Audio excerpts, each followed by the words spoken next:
Wednesday, Friday, for a whole month. We're going to be learning about the tabernacle.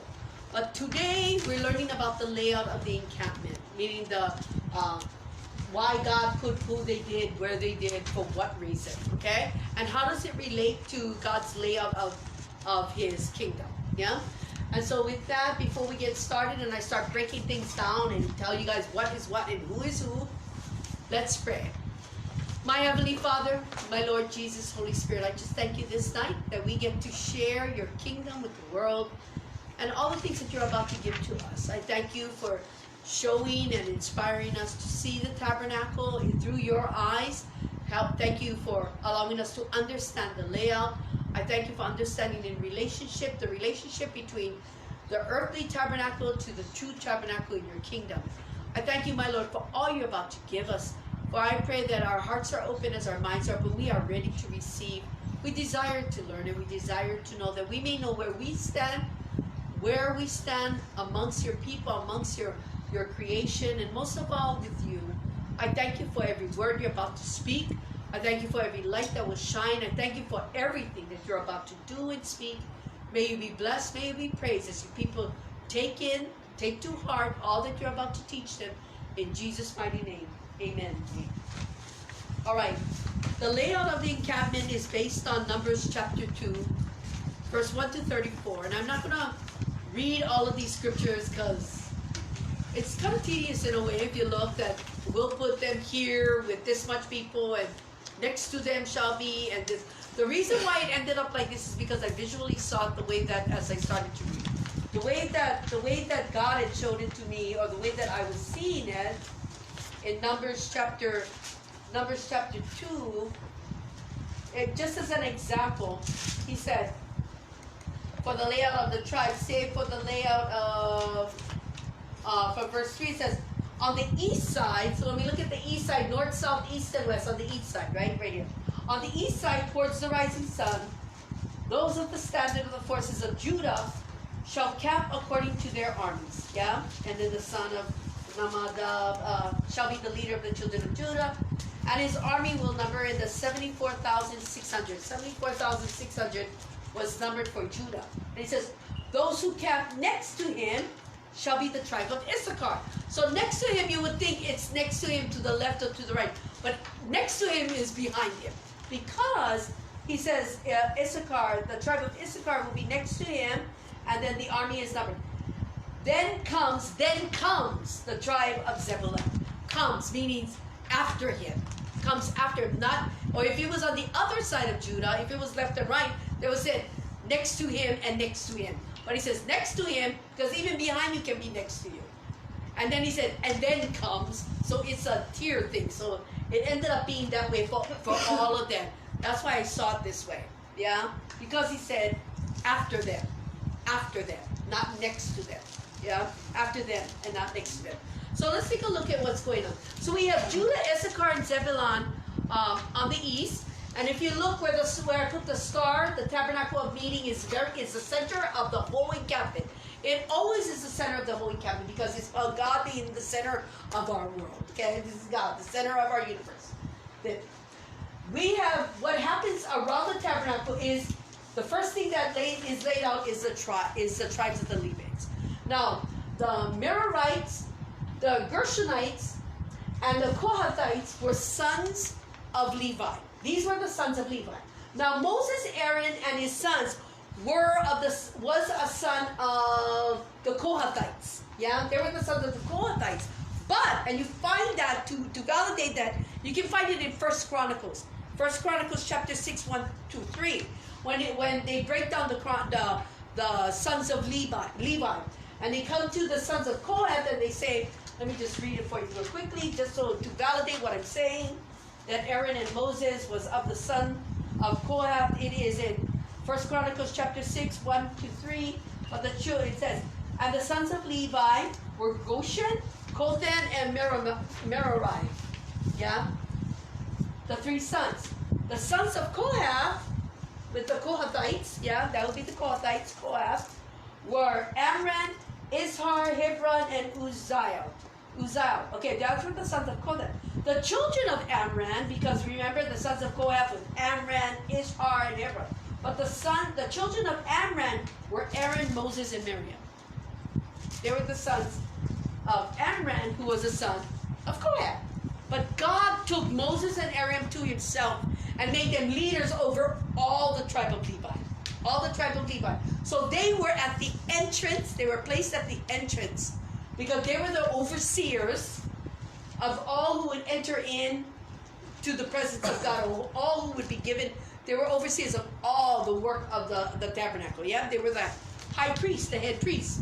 And all of them had specific work. One would be the setting up and the breaking down of the tent. One would be taking care of taking care of all the utensils, and one would be like for the sacrifices. So you had one for every area.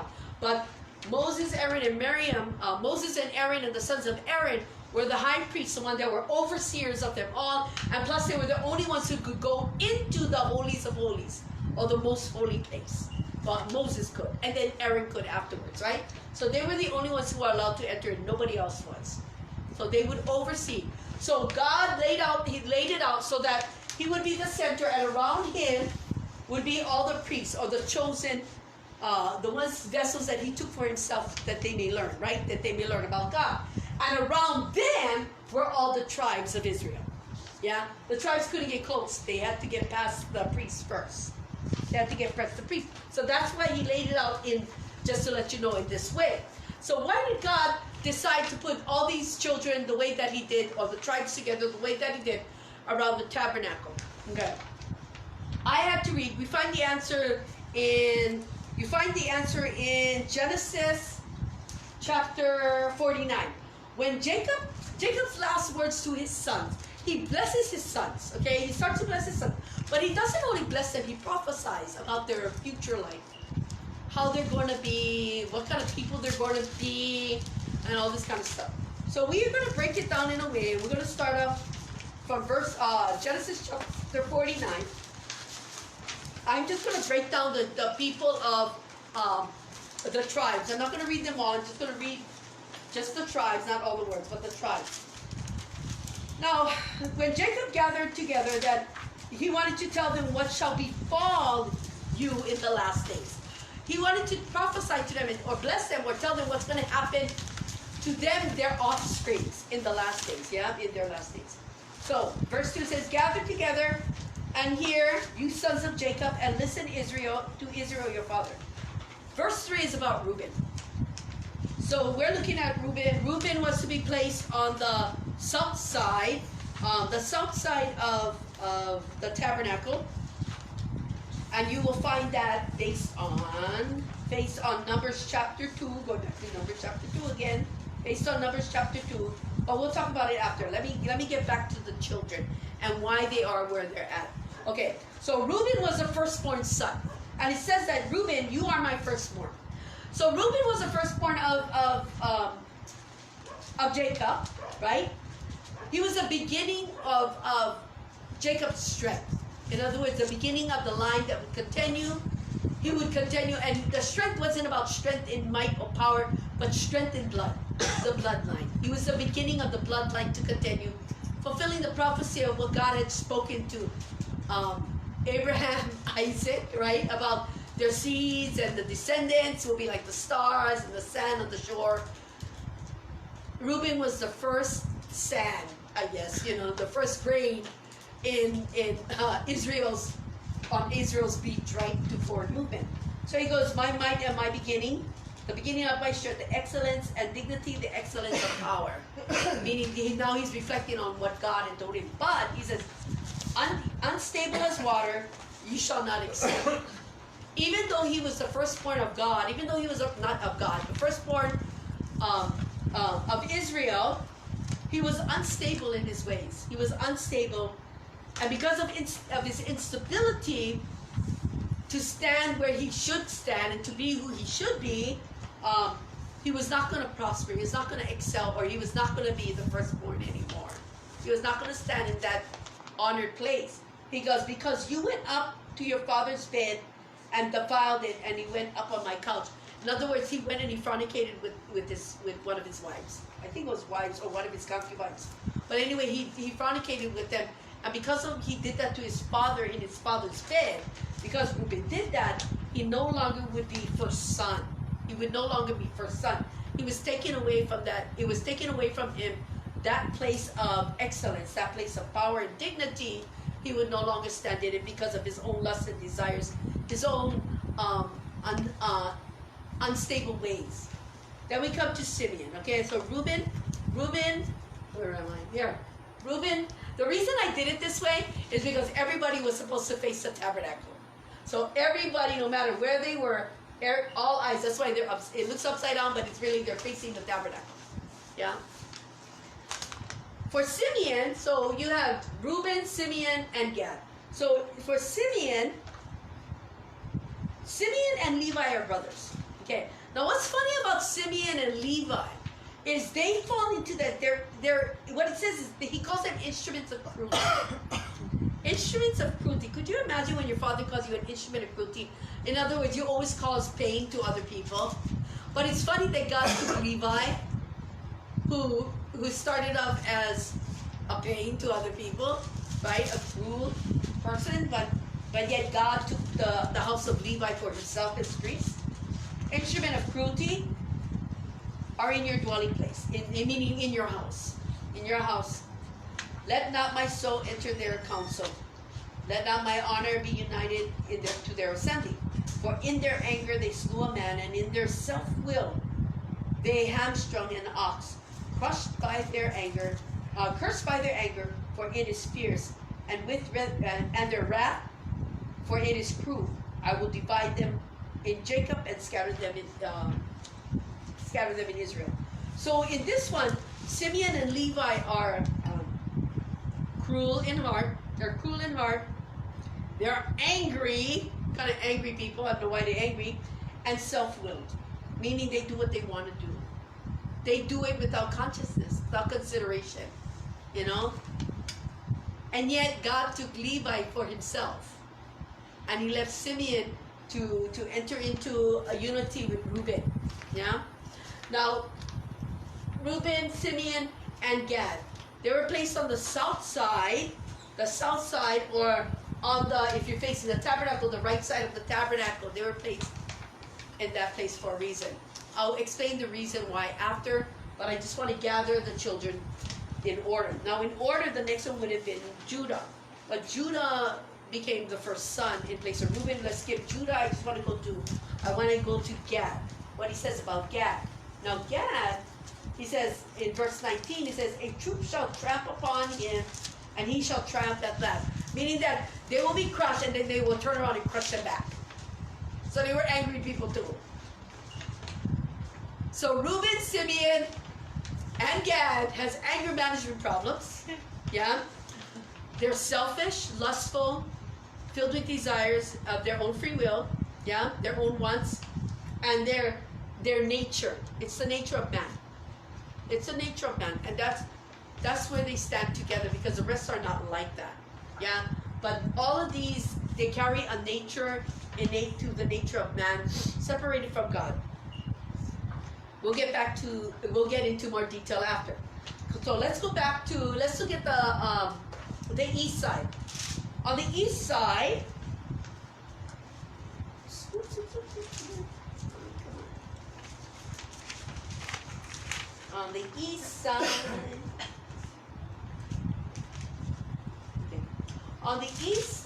in chapter, I'm going to refer back and forth to Numbers chapter 2, so bear with me. I didn't put, and now I can put. Okay. It says Reuben, Simeon, Zebulun, Issachar.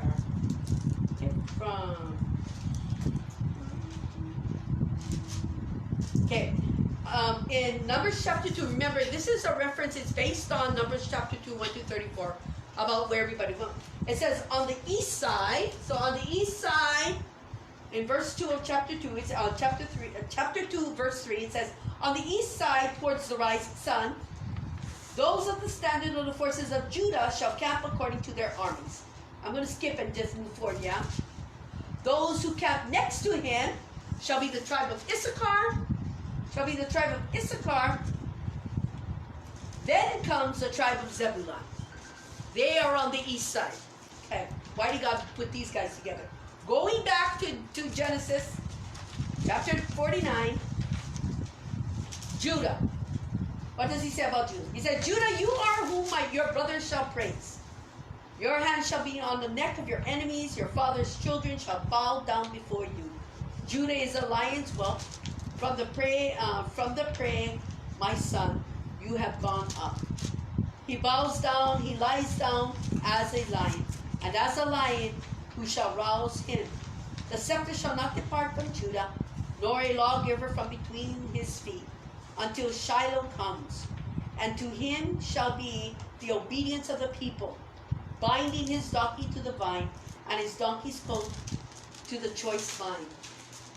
He washed his garments in wine, and his clothes in the blood of grapes. His eyes are darker than wine, and his teeth whiter than milk. Let's stop. So Judah was always going to be a house of kings. It's a house of kingship. Yeah. It's a house of kings. In other words, the scepter shall never leave. Right. The scepter shall never depart from Judah. Nor lawgivers from between his feet. In other words, they will always bring forth kings who will rule justly and rightly. Yeah? Rightly and justly. They're a symbol. Their tribe is a tribe of symbols of leaders. They bring forth leaders. They are the strength of the lion. They have the strength of the lion. And who can come against them once God has blessed them in such a way? So that's Judah. Now Issachar is in Genesis 49, verse 14. It says, Issachar is a strong donkey, laying down between two burdens. He saw that rest was good, and that the land was pleasant. He bowed his shoulders to bear a burden, and became a band of slaves. Let's stop. So, Issachar was a burden. He's a strong burden carrier. He does not hesitate to do what needs to be done. That's why he became a slave. He finds peace. In other words, he saw rest. He saw that rest was good. So he finds peace in his burden. Even though there's burden, he finds peace. Yeah, he finds peace. So this is Issachar. And the last one was Zebulun.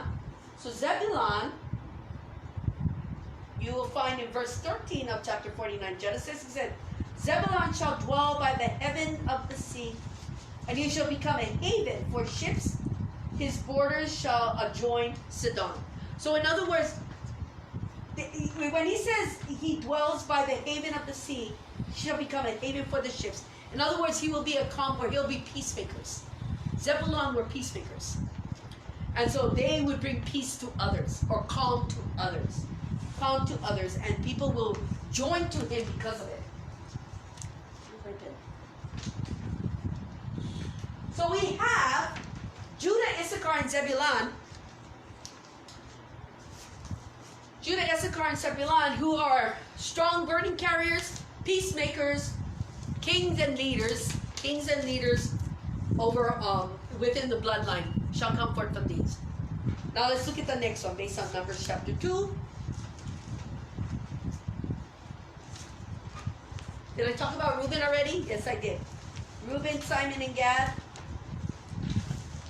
From verse 18, we're going to talk about Ephraim. Okay, so it says, on the west side, and on the west side would be the back of the tabernacle. The back of the tabernacle, yeah? On the west side. On the west side shall be the standard and the forces of Ephraim, according to their armies, and the leader of Ephraim shall be Elishama. Okay, so then first was Ephraim, and then next to him comes the tribe of Manasseh. Then comes the tribe of Benjamin. And the leaders of the children of Benjamin shall be Abidan. Okay, so we have on the west side we have Ephraim, Manasseh, and Benjamin. And if you really take a look at what's going on, Manasseh and Ephraim is taking the place of Joseph. Yeah? Because if you read what happens in Genesis chapter 48, just to mention it, because Joseph ended up in Egypt, right? He ended up in Egypt. Israel blessed Joseph for the burden that he had to carry, being hated by his own brothers. But what he told him was, because of what you had to go through, I will take your sons as my sons. As he says, your sons as my sons. Where is it? I was just reading. Oh, here it is. In chapter 48, he says, now your two sons, Ephraim and Manasseh, who were born to you in the land of Egypt before I came to you in Egypt, are mine. As Reuben and Simeon, they shall be mine. So he took Manasseh and Ephraim. Israel took Manasseh and Ephraim to himself as if he bore them himself. He said, they're my sons. They're my sons. They're the ones that I'm going to take. But when I die, it says, moreover, I have given you a portion, so more than your brother, that when you go back to the land of the fathers, they will take you with them. But Manasseh and Ephraim will take your place. So he's blessing them because they were born out of rejection. They were hated by their brothers. In other words, the prophecy says, where is it? When we talk about Joseph, you will find it in Genesis 49 from 22. It says, from 22 to 26, it says, Joseph is a fruitful bull. A fruitful bull by a well. His branches ran over the wall. The archers have bitterly grieved him, shot at him and hated him. Talking about the brothers. Yeah, talking about them.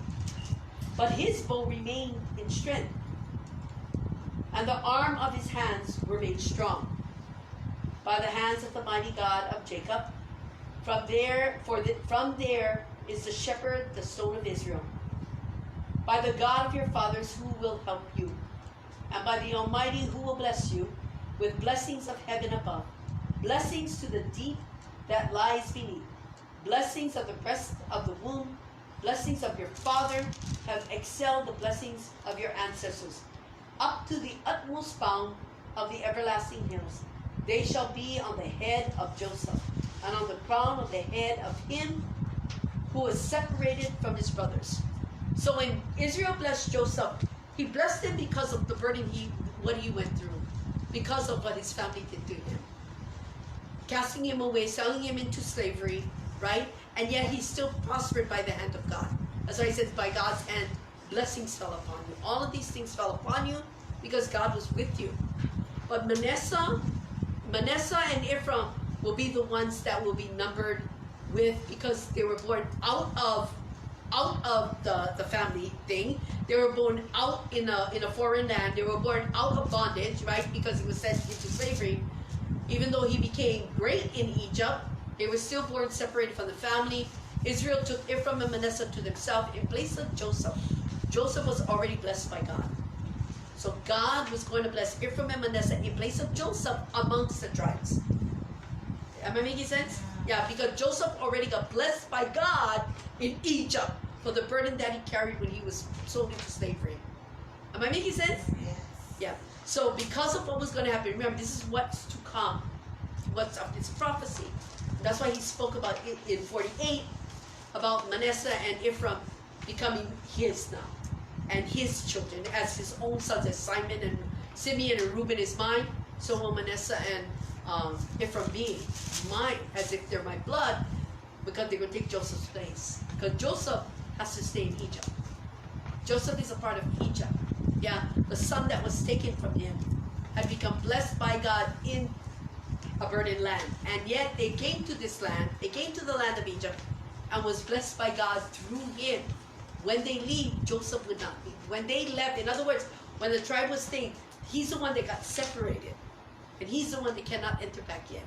Cannot come back to the family. Because why? Because he was thrown into slavery, and because now he's amongst those. Everybody. He's now, when you look at it, Joseph became everybody's hero. To Israel and to the Egyptians when he saved them from the famine. Israel could not take Joseph back. Yeah? He became a son of Egypt. So he took Joseph's son and placed them amongst his own sons. Yeah? In place of Joseph. For what Joseph had done. And what he suffered. Yeah? so that Joseph's line could carry on amongst the children of Israel. Exactly.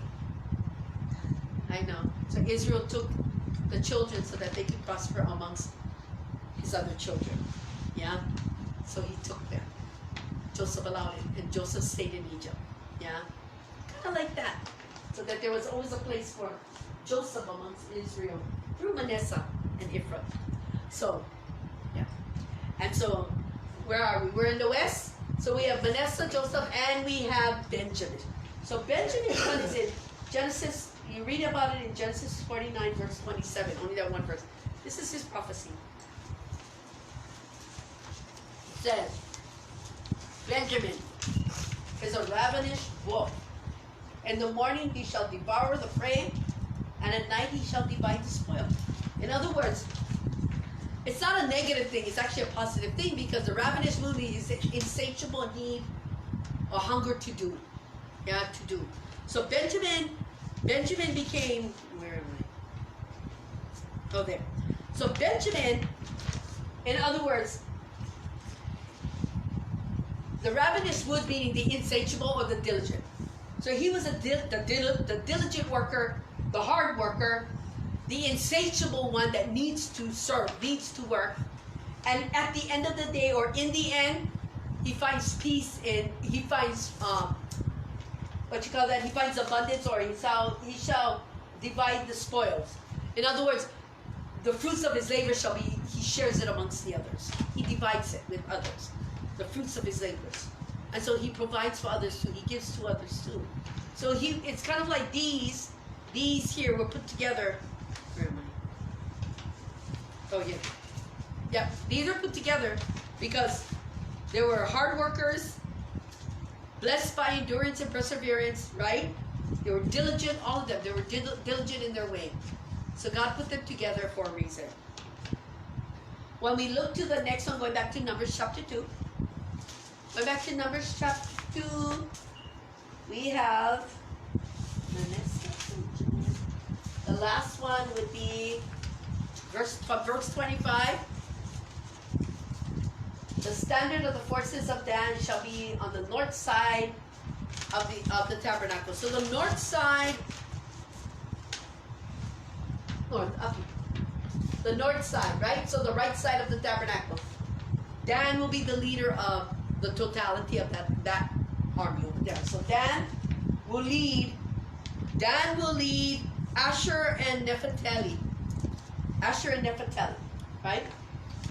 Dan shall be on the north side, and the tribe, and next to him shall be the tribe of Asher. Then comes the tribe of Naphtali. So the three of them are all on the north. Now let's take a look at the blessings upon them. Going back to Genesis chapter 49, let's look at what he says about Dan, Asher, and Naphtali. So Dan, in verse number 16, Dan shall judge his people as one of the tribes of Israel.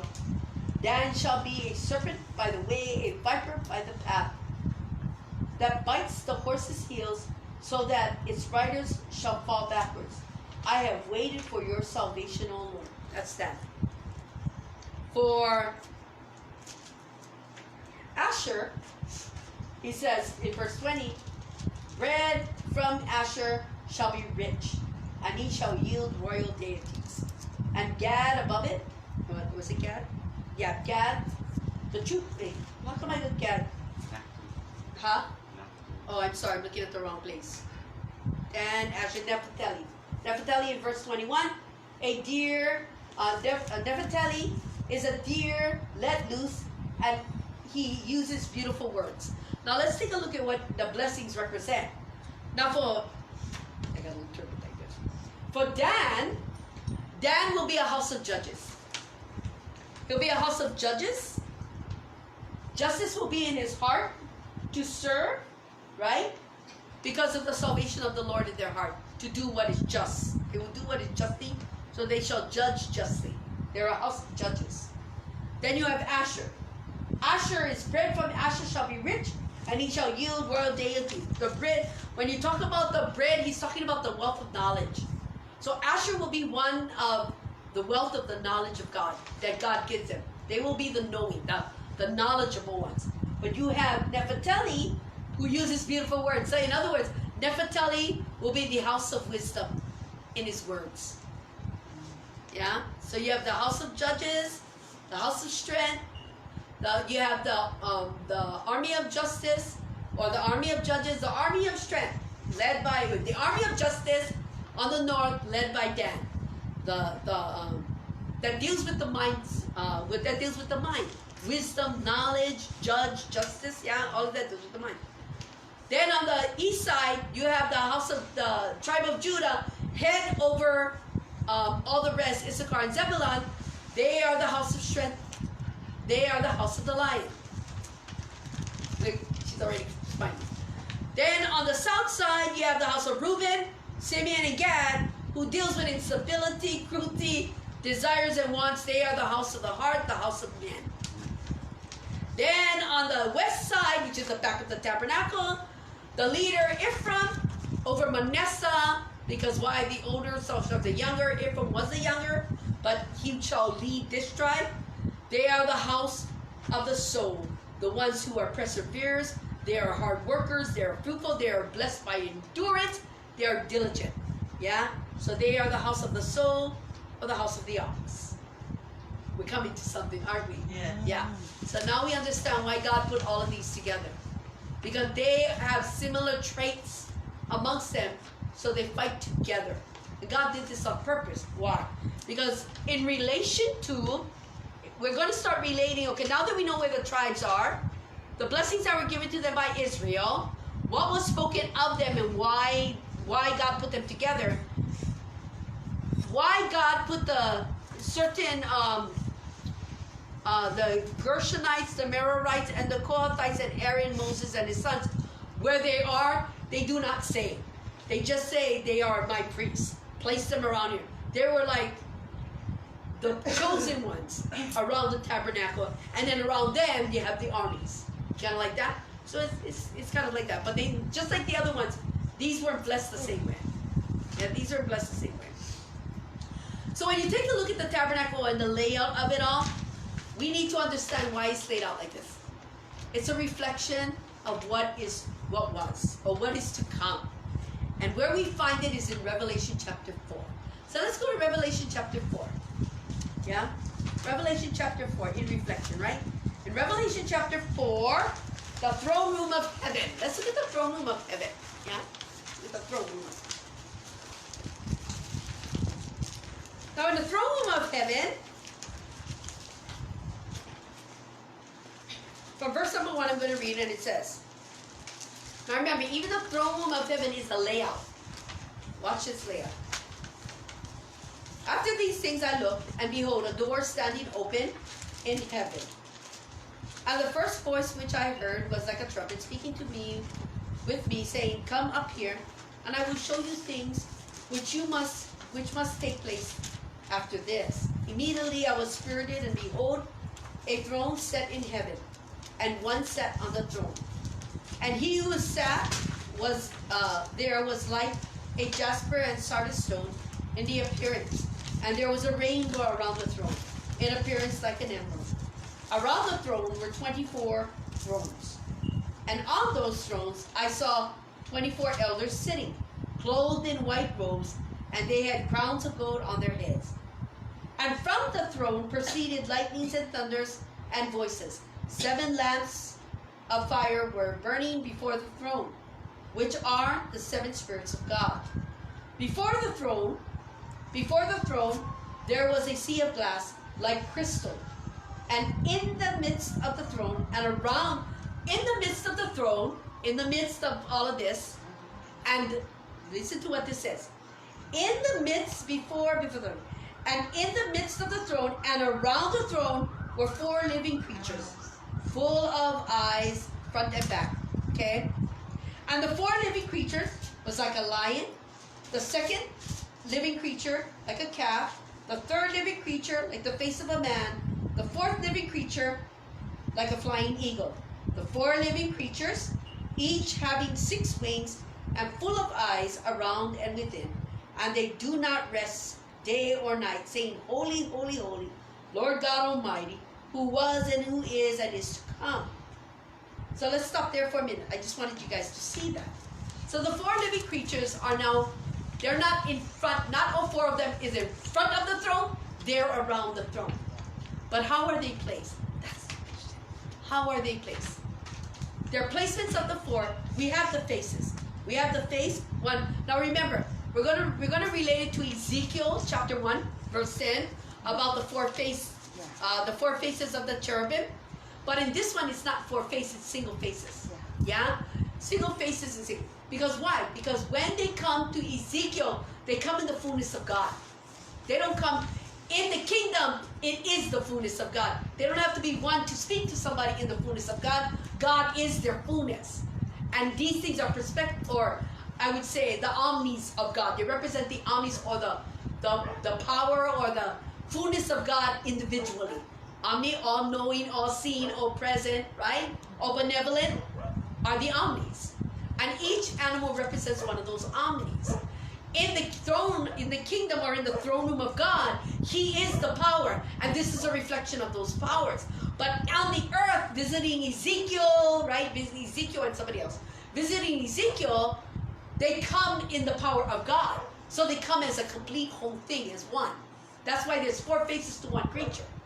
But 4 creatures. You get that? There's 4 creatures who show up. There's 4 creatures who show up. And each one faces Ezekiel. Okay, let's read it. Ezekiel chapter 1 before I start getting into stuff. In Ezekiel chapter 1.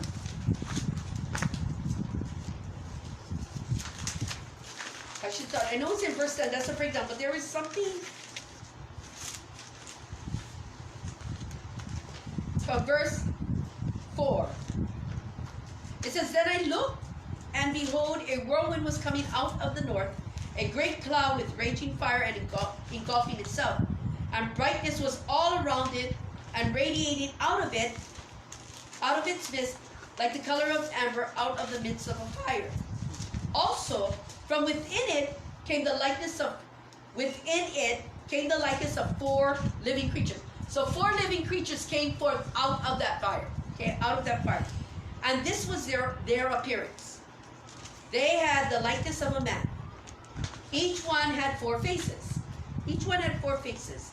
And each one had 4 wings. So in other words, 4 creatures with 4 faces, all in the totality or the fullness of God. So in other words, in the kingdom, they're individual faces. 4 of them, because each representing an omni. But when Ezekiel sees them, they're combined as a whole, but still the 4 omnis of God in its fullness. So he sees 4, not just 1 represented, but 4 representing the fullness of God. So he sees all 4 of them, but all 4 of them have 4 faces. Yeah, so in the totality of the power of God, okay? They have the 4 faces. Going down to verse 10, it says, As for the likeness, their faces each had the face of a man. Each of the 4 had the face of a lion on the right side. Each had the face of an ox on the left side. The man, the lion, the ox, right? And each had the face of an eagle. Yan. Sino po our faces? That was laid out.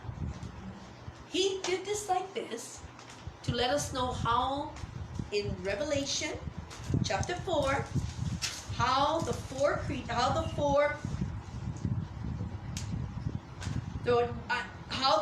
living creatures were placed around the throne, facing each direction, the 4 winds. Yeah, north, south, east, and west. So this is how they were set up, according to these. Interesting, yeah? I know, right? I was like, wow. And each one represented the nature of the tribes. The natures of tribes represented the face of God. The faces of God, right? And the face of God stood before the throne. But even the face of God had to go through the priests. They had to go through what God had ordained, the laws and the rituals. That's what the priest was determined for the tribes. So the priests have to make sure that all of these follow the laws and the rituals and the rules, right? to keep them in line in the wilderness. But they still represent the throne of God, because at the center of the tabernacle, not the very center, but kind of like over here, you have the holies of holies, the throne of God, the most holy place where God sits, right? And so he's literally the center of it all. And in the kingdom of heaven, it's the same. He's the center of everything in the kingdom, in his kingdom. In his throne room, he's the center, and everything radiates, everything circles around him, yeah? And each face represents, the tribes are representing those things, represent the faces, or lets us know which faces, where they're at around the throne of God in the kingdom of heaven, around the throne of God. And at the same time, it also applies to the things that we are dealing with, or I should say upon the earth. See, the one thing about the tabernacle upon the earth, we had issues. There were issues. They had issues. They had issues with themselves, walking with God in those rituals and laws.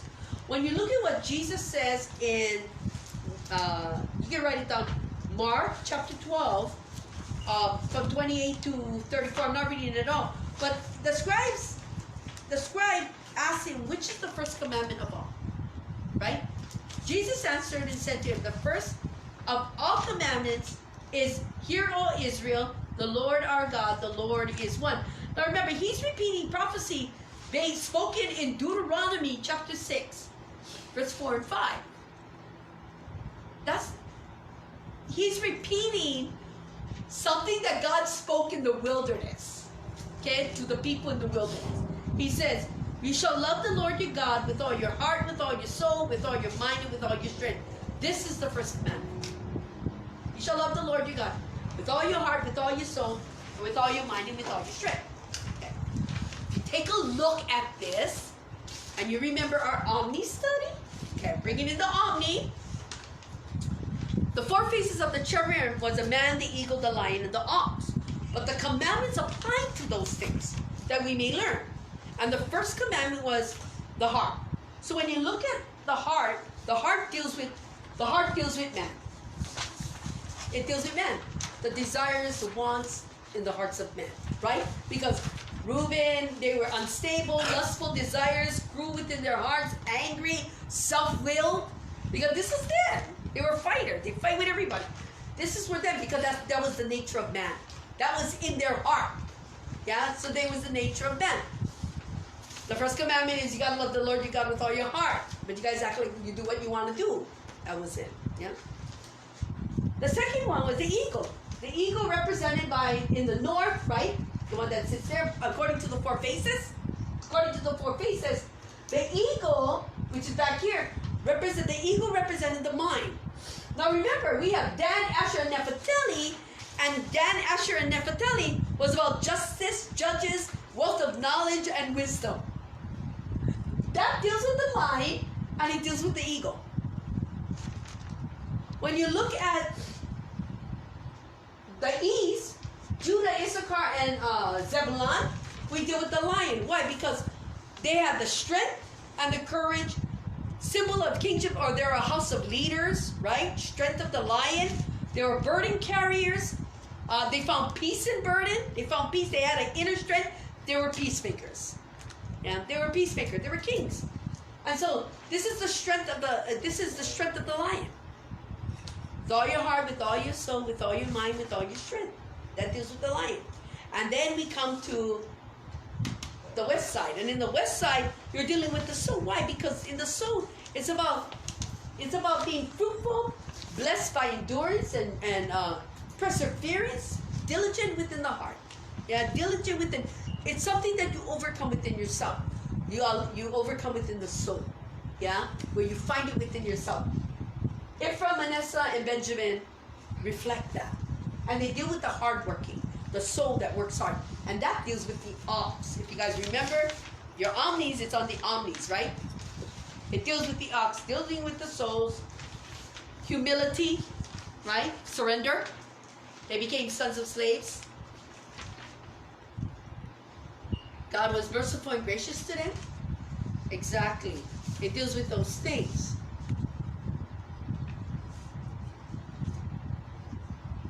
So when we look at what God is doing, or what God is showing us through this, He's showing us not only the setup of the encampment, the actual encampment of the wilderness, but he's showing us it's a reflection of what's happening in his kingdom. Where he sits, what surrounds him. Yeah? Everybody's supposed to be praising God. Glory, glory, glory. These are fighters. Remember, there's going to be a war and a battle in the kingdom. These are his warriors ready to fight.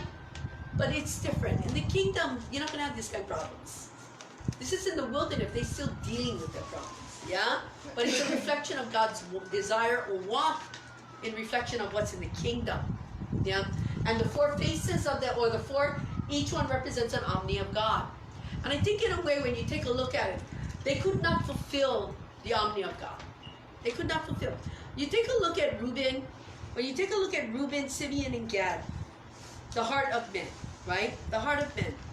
They could not be faithful to God. It's about faith. It was about faith. And that was omnipresent. Omnipresent was about faith. It was part of the gifts of the Spirit. That associated with the omni. God is all present, right? It deals with the man, deals with his heart.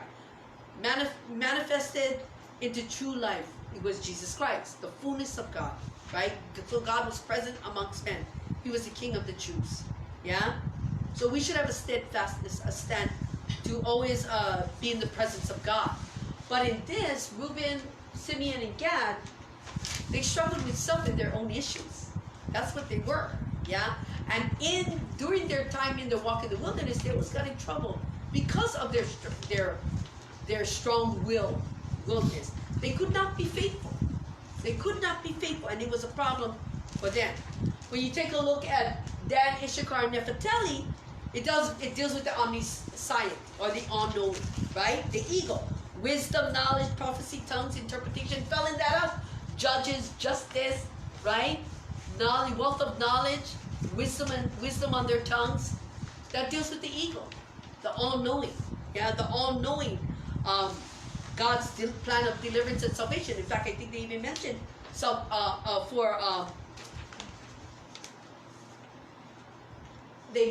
gotta look at this one. Looking at you, I gotta look at this. They understand that salvation is the Lord's. Yeah? Because it was about that, deliverance and salvation. If you look at the omnis, it's on there. Now remember, I did this in April, and it's still applying here. It was amazing. I had finished this, and I go, shit, this is the, and I bought this out. I was like, well, I just printed this before you guys came out. I was like, no, I'm actually really seeing it clearer. Yeah? And then you look at the omnipotent, which is God is powerful, which is represented by Judah, Issachar, and Zebulun, because they were the power, the strength, the peacemakers, right? The burden carriers. It was them. It was the strength of the lion. They had the miracles and the healings because it takes that power, that kind of strength, yeah, in spirit, that kind of power, because God is powerful, that kind of trust in God. Omnipotent, overcomers of the world, authority over all creation. In other words, they walk in the I am. And only the I am can stand before the throne. The entrance of the kingdom. Yeah, totally good. Yeah. It's strength. Watchful, they guard themselves against the world. And then you have the last one that I didn't talk about yet. Ephraim, Manasseh, and Benjamin, you have the ox. And the ox was about discernment. It was about humility. Remember, they were placed under bondage, but they were fruitful work. They were blessed by endurance and perseverance in times of bondage. Yeah, they were blessed because why? Because they were fruitful. They multiplied. They were hard workers and they were diligent, and they continued to push forward. And they discerned. They humbled themselves before God, and they did what was necessary to do. They humbled themselves before God. They became a ransom for many. That's what Joseph did. He became a ransom for many. And his house carried it forth. They had a consciousness of good towards God. So they dealt with the soul of man, to discern, to be have an awareness, a consciousness, yeah, and that's the omnibenevolent. The good, God is all merciful and good, and that's what Joseph did. He reflected that omnibenevolence of God, not only to the enemy Egypt, but also to his own house, his father's house, and to his brothers who became his enemy. He showed them mercy and goodness. He was a reflection of the ox. He was a good representation of the ox. each head, Dan, Judah, Reuben, and Ephraim, each head is a reflection of exactly what God expects from who He is in your life. He expects us to be judged like Dan. Judge, justices, right? Dan, judge, justices. He expects us to be just in our hearts. He expects us to be wise in our ways. He expects us to be all-knowing, to know Him, to find our strength in Him, right? To surrender to Him, right? And the ox, to be diligent in Him, to trust Him, yeah? To be good as He was good to you. And God laid this out for us so that we could understand when in the throne room of God, where He stands and where everybody else. If you had to, you know when I looked at this? Okay, so while I was looking at this, I started to question God a little bit. So when you look at the center of it all, where the pillar of fire and the pillar of smoke would appear in the center, they're like this so all could see. All could see, yeah? Day or night, they could all see the pillar from the coming out of the center of the tabernacle. So no matter where they were, they all could see this, right? Then you start looking at the holy people. Yeah, the priests, the Levites. Well, you have the guards, the lion, the cherubims, right?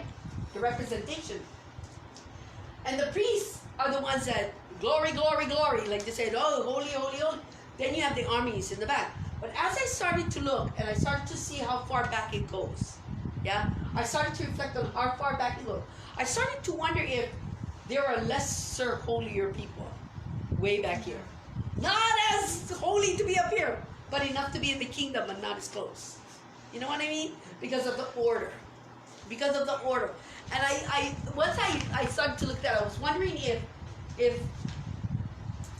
was wondering if there is a standard. I shouldn't say a standard. It's not a standard. If there was maybe how God brings people into the kingdom, that there is. I mean, when He said there are 24 thrones around the throne, around His throne, there are 24 thrones, and the elders, nobody else has thrones, so it's not equal. But God shows no partiality. He's letting people in. Everybody's going to be before the throne. But the ones that are like way on the outskirts of His glory, they're still in there. They're just not as close to there. But be happy that you're in there. You know what I'm trying to say? So it's not as equal. The people out here aren't as equal as the people who are here. You know what I mean? But still in the kingdom. Kind of like that. So God has a way of balancing things. You know, balancing things and the way things are set up and the way the things that look. I think when He extended it out, He was saying not only that, because we're going to come back to this as time goes by, because you're going to realize what this is really about when we get towards the end. Because if you don't see it right by now, like today, if you don't see it, you'll see it when I start drawing on it towards the end. Because you got to see it. You know what I'm saying? So today was about the layout, the encampment, who was with who, why they were with each other, what they represented according to what's in the kingdom of heaven, the throne of God, what God is trying to teach us about where we stand, yeah, how far we are from the center, you know, and also to who He is to us. And the whole thing is, if you are not finding yourself close, you could be one of these outer tribes. Even though you're falling in line, you could be farther away. You know, farther away. Which is funny. Because you can be the first one attacked. You know, if enemy comes on the back. Just saying. The weaker on the outside, right? And God is trying to teach us that He's the center of our world. And He should be. He should be all that we are. And yet, we have to find ourselves in this. In a way, we have to find ourselves. This is the layout of the throne room of God, based on Revelation chapter 4. And what God was saying to us about what's in the tabernacle in the wilderness. What He was trying to reflect upon. Yeah? And so now I started to see it as I read Ezekiel and I read Revelation. And then this, and I'm putting it together, I started to see a bigger picture. There's more to it. Because remember, this is just about the layout. Why everybody's where they're at. And in a way, what they represent. But the true representation of who they are comes when you understand what's happening in here. Then you understand why they're where they're at. Because I haven't taught you that yet. Yeah, we see this, but we don't quite see it yet. Not in its completeness. And we will towards the end. So on Friday, what time is it? That was fast. Oh, that was fast. Oh, I was expecting it to be longer. That's what happens when you know. You know? You have to lay out all this kind of stuff. There's not really much you can say. I said it all. So on Friday, I'm going to start teaching the tabernacle itself. Just the tabernacle. I'm going to put all of these guys on the side for now because the layout doesn't matter. We're going to deal with the throne room itself. We're going to deal with the center of it all. And what we're going to teach is the 3 courts, why it's laid out that way, the layout of the 3 courts, and I'm sure it's not going to be hard. It's just 3 courts. I want to get started on the outer court. Why it's the outer court. And then the brazen altar and the basin, which is in the outer court, their purpose, their reason, and how it relates to us. Yeah? Once you guys get all of that, you can start comprehending towards the end, because Friday we're going to learn about that. Yeah, we're going to learn about the layout of the court. I'm sure we'll have time to talk about the altar and the basin. I don't know if we can talk about 2 of them, because one represents baptism, one represents sacrifice. They might end up being studies on their own. We'll find out. If I can do 2 of them, I'll do it. If not, I'll do just one, and then Wednesday we'll do the continuation. Or we'll do the next one. But I'm breaking it down. But when we get to the holy place, where the priests go before the veil, beyond the outer court, that's when I break down every single one. It's going to have to be one study for each. And that's going to take a while, because we got to deal with the 7 fires. Yeah, Mark. We got to deal with the incense and the prayers. We got to deal with the showbread, right? There's a lot of stuff, man. And the veil itself. We're going to deal with the veil itself. And that should take at least 4 studies itself. 1, 2, 3, 4. Yeah, so if that takes 4, so if I can, on Friday, do the outer court and what's inside, then next week, Wednesday, Friday, we'll do the holy, breaking down all the thing. And then the last week will be the holies of holies. And it will start on the Ark of the Covenant. Yeah, the priests, because I got to talk about the priests too. The Ark of the Covenant, and then the Ark of the Covenant itself. And I'm going to have to break that down too, because of the 3 items in the Ark. The 3 items in the Ark. Yeah. You see how everything is broken? When we get to the holies of holies and I break down the Ark of the Covenant and everything that's inside, in relation to the mercy seat of God, which is the throne itself, how it relates to us, our Jesus, our salvation, everything. It comes together on the last day. But we got to get to that holy of holies, the most holy place first. Yeah, we got to get there. You can't see it from here. You got to see it from there. And when we get there, we'll reflect back. And I'll bring this back out, then you'll see it. You know what I mean? Kind of like that. Because in my head, I see it. And we're just not there yet. You know what I'm saying? And I think that's it for this study. For this study. I can only go so far with these people. You know? So, any questions? Do you guys understand everything I said?